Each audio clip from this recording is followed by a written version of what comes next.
L'Institut Pasteur est un institut qui est bien âgé maintenant, puisqu'on va fêter les 130 ans, et qui a un campus au sein de Paris qui est très grand, mais qui est également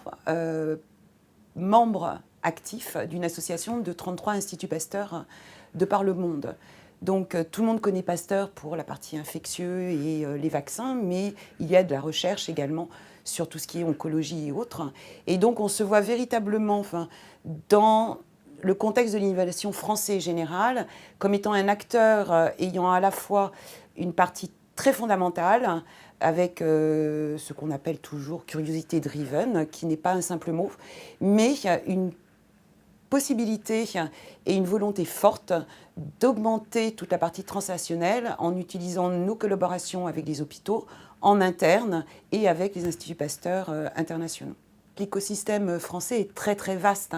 et il faut bien voir qu'on n'est pas isolé et qu'on travaille tous dans des structures dédiées à l'innovation et au transfert de technologies avec tous nos collègues, que ce soit l'INSERM, le CNRS, PSL et d'autres structures.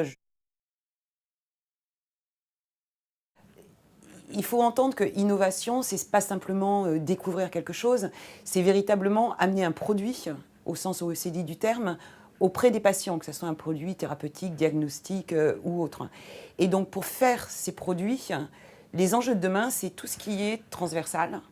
c'est l'aspect collaboratif, c'est l'open innovation, c'est le transfert de données et d'être capable de travailler à plusieurs pour pouvoir justement augmenter l'innovation. J'avais un ancien patron américain qui disait pas du tout Nature, mais qui disait tous les brevets qui étaient déposés en France parce qu'il trouvait qu'on était excellent pour faire des brevets, mais on était très mauvais pour justement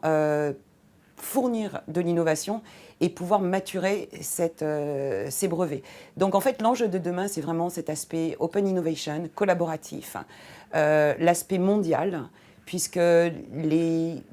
grands sujets de santé publique sont en France, mais sont dans le monde entier. Et c'est tout cet aspect collaboratif où il faut se reculer un petit peu de simplement la simple question propriété intellectuelle, à qui ça appartient, mais au contraire se concentrer sur la possibilité de fournir des solutions aux patients.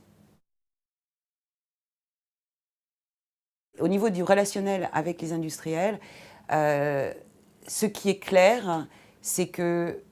l'Institut Pasteur en soi n'a pas pour vocation de devenir producteur de médicaments ou autres. On a pour vocation de favoriser